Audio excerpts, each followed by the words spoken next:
아멘. 그림 한 장을 한번 보여주시기 바랍니다. 자, 그림에 뭐가 나왔습니까? 길이 나왔습니다. 인생은 길이다라고 이야기하는 분들이 많이 있습니다. 같은 길이지만 어떤 목적과 어떤 가치를 가지고 가느냐에 따라서 달리 길을 걸어갈 수 있습니다. 이 길을 다녀본 어른들은 자녀 세대들에게 이렇게 이야기할 수 있습니다. 너 언제 사람 될래? 라는 걱정하는 마음에서 이렇게 얘기합니다. 또 너 언제 커서 사람 될래? 라고 이렇게 말할 수도 있습니다.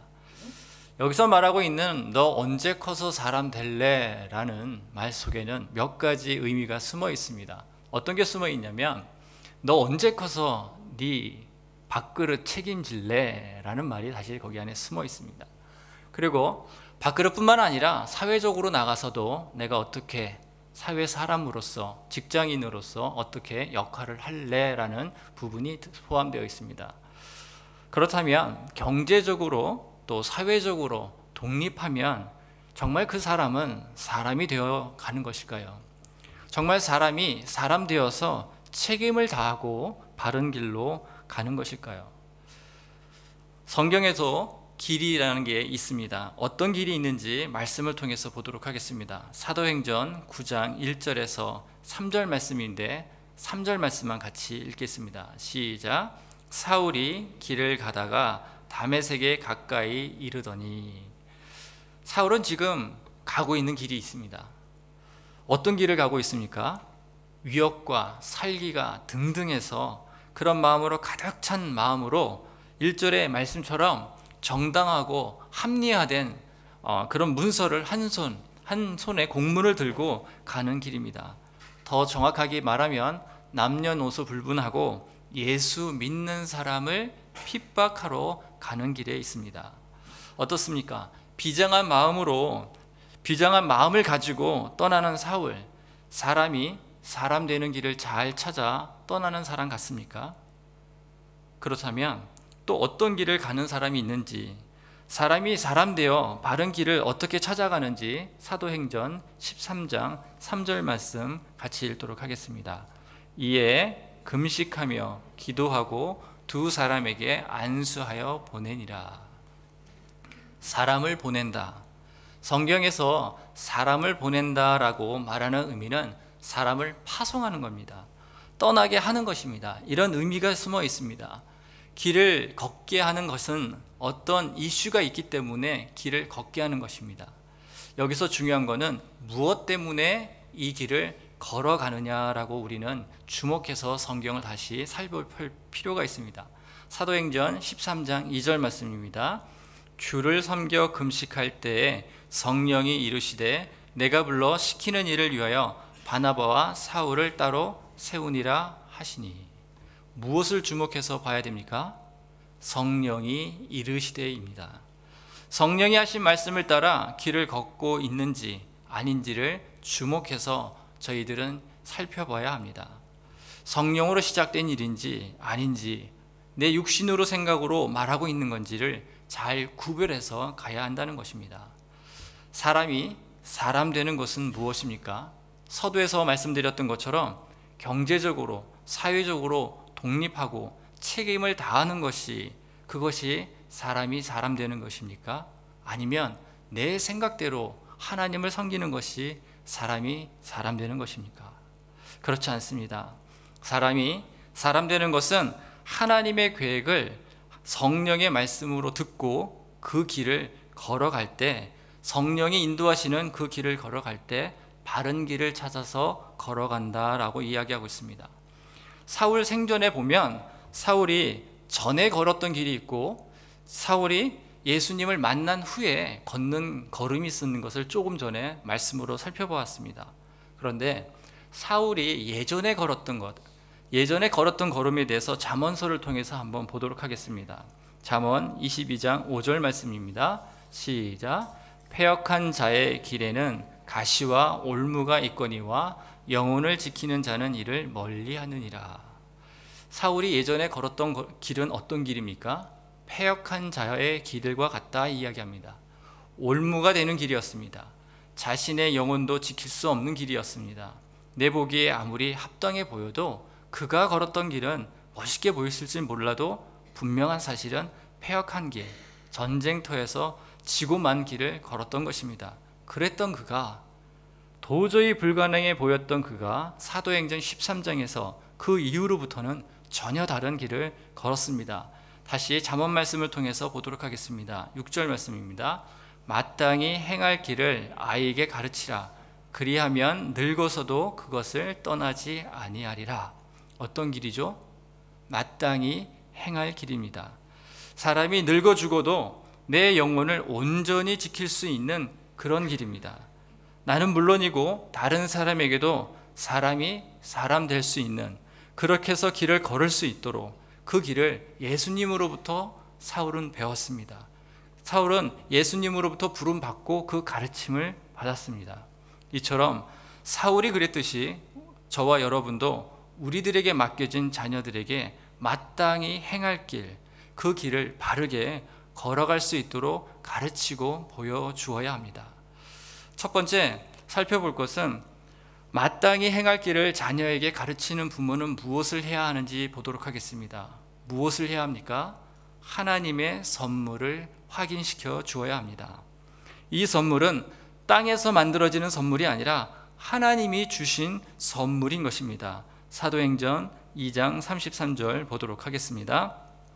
하나님이 오른손으로 예수를 높이심에 같이 읽겠습니다. 그가 약속하신 성령을 아버지께 받아서 너희가 보고 듣는 이것을 부어 주셨느니라. 부모는 자녀에게 무엇이 시작되었는지 확인해 줘야 됩니까? 하나님의 약속하신 그 성령, 그 성령이 예수님을 통해서 내 자녀에게 지금 부어져 있는지 확인을 시켜줘야 하는 것입니다. 제가 이 말씀을 양육 시간에 함께 나눈 적이 있습니다. 그랬더니 어떤 부모님께서 저에게 이렇게 질문을 했습니다. 그것을 어떻게 알고 확인시켜 줘야 됩니까? 라고 질문한 것입니다. 만약에 여러분들이 이 동일한 질문을 받았다면 어떻게 자녀들에게 하나님의 선물이 부어져 있고, 그리고 그 선물에 의해서 어떤 특성이 나타나는지 그것을 어떻게 확인시켜 줘야 됩니까? 고민이 될 수 있습니다. 그러나 고민하지 마시고 성경에 있는 그대로 저희들이 확인시켜 주면 됩니다. 사도행전 4장 34절에서 35절 말씀입니다. 그 중에 가난한 사람이 없으니 이는 밭과 집이 있는 자는 팔아 그 판 것을 값을 가져다가 사도들 발 앞에 두매 그들이 각 사람의 필요에 따라 같이 읽겠습니다. 나누어 줌이라. 초대교회의 사람들은 하나님의 선물을 받은 후 한 마음 한 뜻이 되어 모였습니다. 그리고 사도들 발 앞에 밭을 팔아가지고 온 돈을 드리고, 어떤 사람은 집을 팔아가지고 온 돈을 가지고 하나님께 드립니다. 제가 지금 여러분들에게 집과 땅을 다 팔아서 하나님께 다 가져와라 라고 말씀을 전하는 것이 아닙니다. 여기서 정말 중요한 것은 왜 이런 일들을 했느냐인 겁니다. 왜 이들이 왜 이런 일들을 했느냐 하는 것을 우리 잠시 한번 생각해 볼 필요가 있습니다. 가난한 사람을 보았습니다. 내가 하나님께 선물을 받은 것을 가지고 가난한 사람을 봤더니 평소와 다른 마음을 하나님께서 내게 주십니다. 하나님의 마음이 나에게 터치됩니다. 평소에 가난한 사람을 보면 그냥 동정심 또는 측은한 마음에, 그런 마음에 머물고 있을 뿐인데, 하나님의 선물을 받고 보니 국률한 마음이 듭니다. 하나님의 선물을 받고 보니 그 사람들을 그냥 볼 때 그냥 보는 게 아니라 불쌍한 마음으로 가득 차서 그렇게 보게 되는 것입니다. 동정심과 긍휼한 마음과 차이는 무엇입니까? 동정심과 불쌍한 마음의 차이는 무엇입니까? 동정심은 그냥 내 마음속에 측은한 마음에 그냥 머물러 있는 것이 동정심입니다. 그러나 불쌍한 마음, 긍휼한 마음은 거기에서만 머물러 있는 것이 아니라 행위로까지 나가는 것을 긍휼한 마음, 불쌍한 마음이라고 성경은 이야기하고 있습니다. 구체적으로 돕는 손길이 나타나야 되고 긍휼한 손길이 나타나야 진짜 불쌍한 마음을 가진 것이고 긍휼한 마음을 갖고 있다 말씀하고 있습니다. 그러므로 하나님의 선물을 받은 사람은 입으로만, 생각으로만 머물러 있지 않습니다. 반드시 하나님의 주신 마음으로 행동까지 가는 것을, 우리 삶에서 나타나는 것을 하나님의 선물을 받고 긍휼하심과 또 불쌍함을 갖고 있다고 이야기합니다. 이런 사람이 같은 사도행전 4장에 한 사람이 더 나옵니다. 같이 한번 보도록 하겠습니다. 4장 37절 말씀입니다. 같이 읽겠습니다. 그가 밭이 있음에 팔아 그 값을 가지고 사도들 발 앞에 두니라. 이 사람도 하나님의 선물을 받고 성령의 선물을 받고 나니 밭을 팔아 가지고 나왔습니다. 그리고 사도들 발 앞에 놓았다. 사도들 발 앞에 내가 재산을 가져와서 놓았다라는 건 뭐냐면, 하나님, 이 돈을 가지고 하나님의 방식대로 사용해 주십시오 라고 맡기는 것과 같습니다. 이렇게 돈을 가지고 나온 사람의 이름은 무엇입니까? 바나바입니다. 우리에게도 너무도 잘 알려져 있는 바나바입니다. 바나바 하면 우리에게 떠오르는 캐릭터가 있습니다. 어떤 캐릭터가 떠오르십니까? 성실하다, 또 마음이 착하다, 그를 만나면 어떻게 되죠? 늘 위로가 된다, 이런 그런 뜻을 갖고 있습니다. 그래서 바나바의 본 이름의 뜻을 살펴보면 위로하는 자라는 그러한 뜻을 갖고 있습니다. 그런데 성경을 자세히 한번 더 보시면 원래 바나바는 본명이 바나바가 아닙니다. 바나바의 본명은 무엇입니까? 저를 쳐다보지 마시고, 바나바의 본명은 무엇입니까? 같이 사도행전 4장 36절에서 37절 말씀 같이 읽겠습니다. 시작. 그브로에서 난 레위 족속 사람이 있으니 이 이름은 요셉이라. 사도들이 일컬어 바나바라. 번역하면 위로의 아들이라 하니 그가 밭이 있음에 팔아 그 값을 가지고 사도들 발 앞에 두니라. 유대 전통 가문 레위 지파 사람 뭐죠? 요셉입니다. 그런데 우리에게 잘 알려진 이름은 레위 지파 사람 요셉이라는 이름보다는 바나바라는 이름이 더욱더 잘 알려져 있습니다. 무엇 때문에 레위 지파 사람 요셉이라는 이름은 서서히 잊혀져 가고 바나바라는 이름이 계속해서 사용되어질까요? 그 이유는 그가 받은 선물을 가지고 인생을 살아가고 그것을 가지고 살아갈 때 하나님 보시기에 다른 사람을 잘 섬겨가는 그러한 성품이 너무 잘 드러났기 때문에 요셉이라는 이름을 사용하는 것이 아니라 무슨 이름을 사용한다고요? 바나바라는 이름을 사용하는 것입니다. 겉으로 보면 같은 위로일 수도 있지만 바나바를 통해서 위로받을 때는 참 신기한 일이 일어날 수 있는 겁니다. 어떤 일이 일어나냐면 내 마음에 진정한 위로와 격려가 생기는 겁니다. 바나바를 통해서 위로받으면 그냥 그게 위로만으로 있는 것이 아니라 내 마음속에 안식, 하나님이 주시는 안식의 맛도 그런 맛을 보게 되는 것입니다.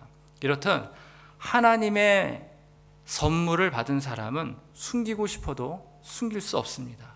그러므로 사도행전 4장 36절 이후부터 레위 지파 사람 요셉이란 이름은 더 이상 나오지 않습니다. 무슨 이름이 나올까요? 바나바라는 이름이 계속해서 나옵니다. 그렇다면 우리는 두 가지 이름을 가질 수도 있습니다. 첫 번째는 태어날 때부터 자연적으로 우리가 불려지는 이름입니다. 제 이름은 동훈입니다. 할아버지께서 저에게 지어준 이름입니다. 동자는 동력동자고 훈자는 공훈자입니다. 그래서 동력동자는 어떤 걸 가리키고 있냐면 방향을 좀 가리키고 있고요. 공훈자는 큰 인물이 되라 라는 것입니다. 그러면 어떤 해석이 나오는 겁니까? 어디를 가든지 큰 인물이 돼서 서씨 가문을 빛내라 라는 이런 뜻입니다. 그래서 저는 우리는 태어나자마자 부모의 바람, 할아버지의 바람, 더 나아가서는 돈을 주고 장명가에게도 이름을 짓습니다. 근데 중요한 거는 오늘 바나바와 같이 이름을 비교해서 보면 육신의 이름이 있고 성령의 선물을 받은 후에 우리가 그 특징 때문에 나타난 이름이 있을 수도 있다는 것입니다. 그렇다면 저와 여러분 이름은 다시 지어야 됩니까? 그렇지 않습니다. 여기서 주시는 메시지는 이름을 다시 절하가 아니라 하나님이 주신 선물로 저와 여러분이 지금 무엇을 하고 있느냐입니다. 하나님이 주신 선물이 우리 자녀들에게 있다면 그 자녀들이 지금 무엇을 하고 있느냐라는 그런 메시지입니다. 20세기 초 일본에서 갓 안수를 받은 나가노 목사님이라는 분이 계셨습니다. 그는 어느 곳에 교회를 개척해야 될지 기도하면서 가나사와라는 지역에 가서 개척을 했습니다. 교회를 개척했지만 성도는 아무도 없었습니다. 그렇게 5년이 흐른 후 첫 번째 교인이 저 멀리서 들어오는 겁니다. 너무도 반가운 나머지 가서 열심히 그 첫 성도에게 복음을 전했습니다. 예배 후 그 청년과 식사를 하는데 그 청년이 식사 중간에 기침을 하면서 피를 토하는 거예요. 그는 폐병 환자였던 것이었습니다. 이 청년은 태어날 때부터 출신이 좀 좋지 않아 방황을 많이 했던 그런 청년입니다. 그러다가 우연히 복음을 듣고 교회를 나간 후 신학생이 되었습니다. 그러나 얼마 후 폐병이 걸려서 참 안타까운 일이지만 교회에서도 신학교에서도 쫓겨납니다. 교회에서도 버림받고 신학교에서도 쫓겨난 그는 절망감과 좌절감에 빠져 죽기로 작정했습니다. 그런데 누군가에게 나가노 목사님한테 한번 가보세요 라고 말을 들었습니다. 그리고 그날 밤 목사님을 찾아갔던 것입니다.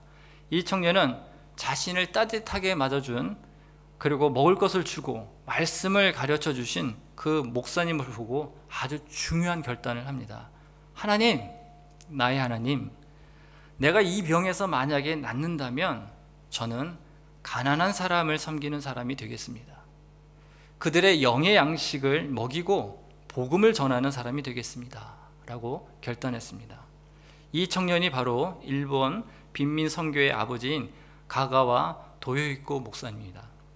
가가와 목사님은 정말 자신이 결단한 대로 헌신적으로 가난한 사람들을 섬겼습니다. 이 섬김의 모습에 사람들은 정말 궁금해했습니다.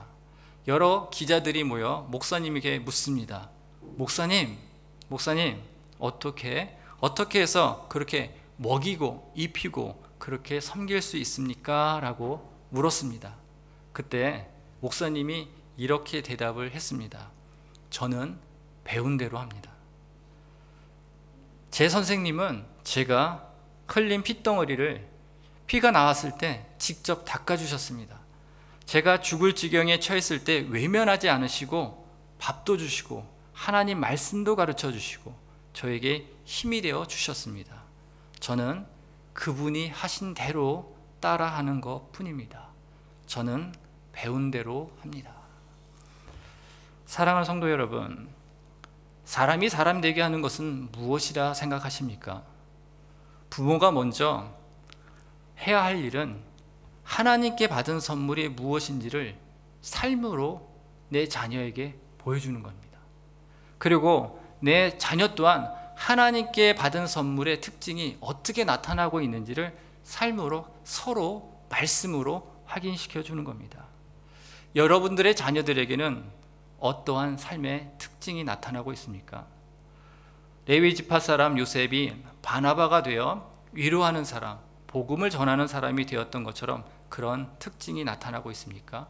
아니면 나가노 목사님처럼 자기와 닮은 다른 목사를 그렇게 만들었던 것처럼 그런 특징이 우리 자녀들에게 나타나고 있습니까? 분명한 사실은 하나님께 받은 선물의 특징은 성경에 기록된 대로 반드시 성경적으로 나타난다는 것입니다. 그리고 숨기고 싶어도 숨길 수 없도록 나타나는 것입니다.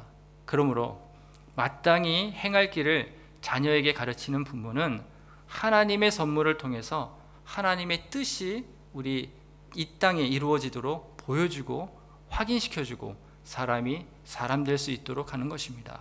오늘 이 말씀처럼 이 말씀으로 함께 도전받기를 주님의 이름으로 축원합니다. 두 번째 살펴볼 것은 마땅히 행할 길을 자녀에게 가르치는 부모는 말씀을 먹입니다. 무엇을 먹인다고요? 말씀을 먹입니다. 부모는 육의 양식도 먹여야 하지만 중요한 것은 영의 양식인 말씀도 먹여야 합니다. 그렇다면 어떻게, 그리고 어디서부터 말씀을 먹여야 하는 걸까요? 크게 세 가지로 살펴보도록 하겠습니다. 창세기 1장 1절에서 3절 말씀입니다. 같이 읽겠습니다. 태초에 하나님이 천지를 창조하시니라.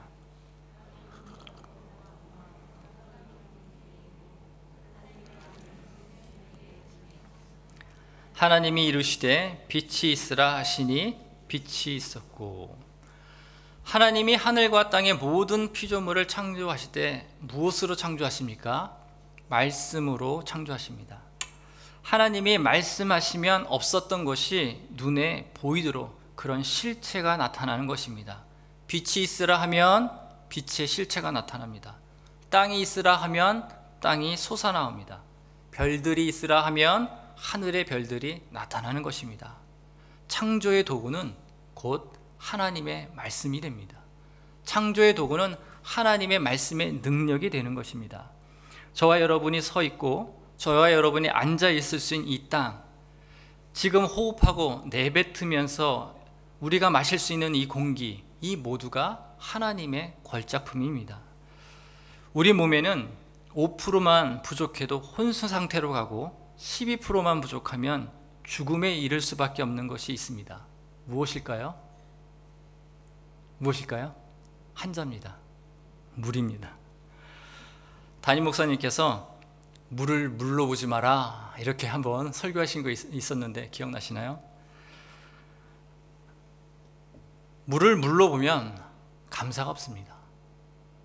공기가 원래 있었던 거기 때문에 그냥 마시고 뱉어버리면 절대 감사를 느낄 수 없습니다. 그리고 하늘의 별들을 그냥 막연하게 보면 그냥 감사가 없을 수 있습니다. 그런데 하나님의 선물을 받은 사람은 하늘을 보고 땅을 보고 들을 보고 물을 보면 무엇이 생각이 날까요? 하나님의 창조하신 말씀의 능력이 생각이 납니다.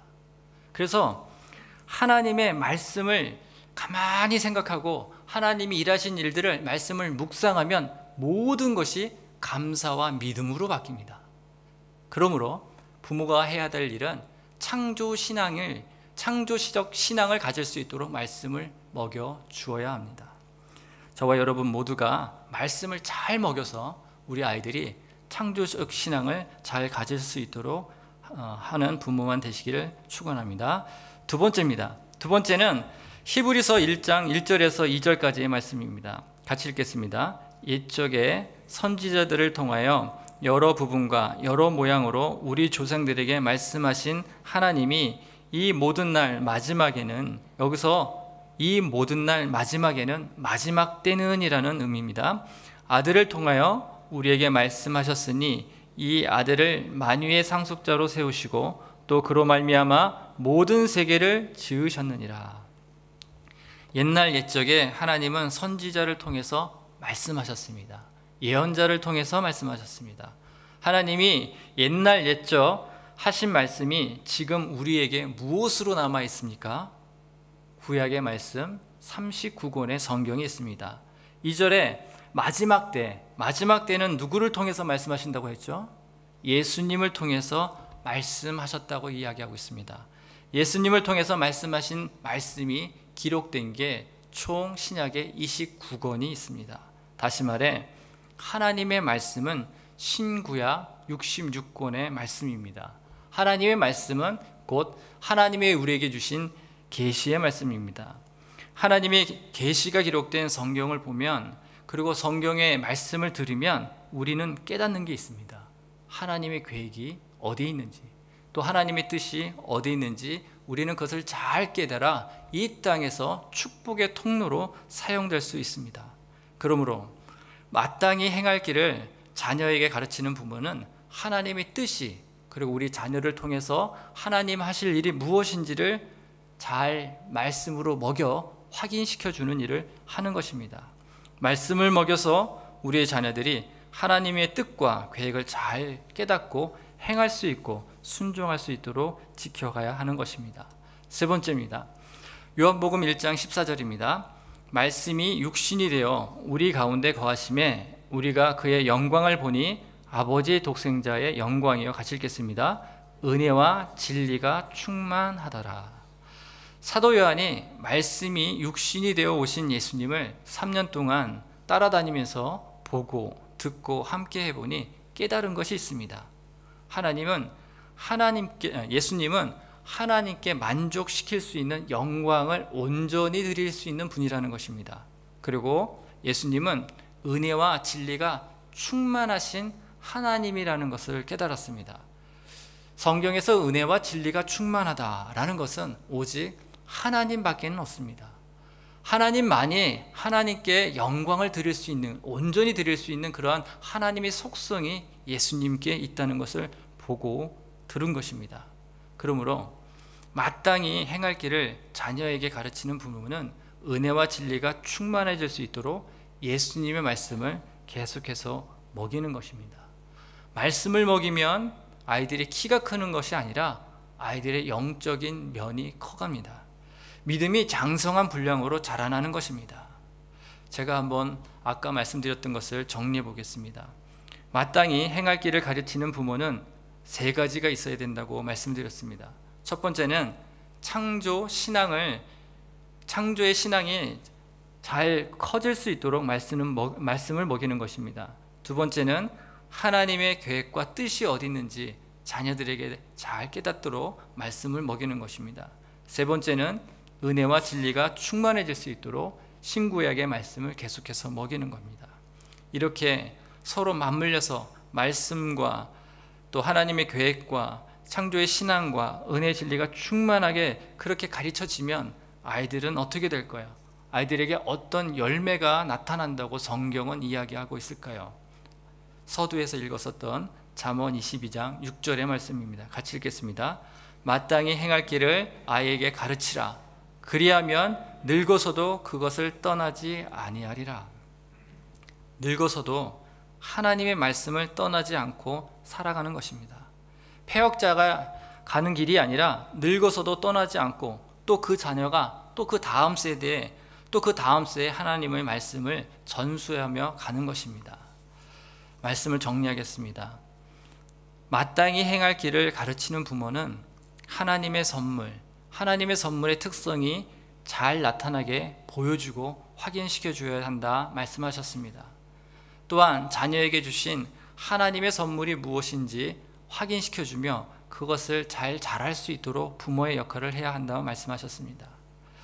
또 마땅히 행할 길을 가르치는 부모는 창조의 신앙, 하나님의 뜻과 계획이 우리 자녀들에게 어떻게 있는지 알려주고 은혜와 진리가 충만해서 하나님의 말씀, 예수님의 말씀을 먹고 자라나게 해야 한다 말씀하셨습니다. 때로는 이 소명과 이 부모님들이 가져가야 할 이 사역이 어렵고 힘들 때가 있습니다.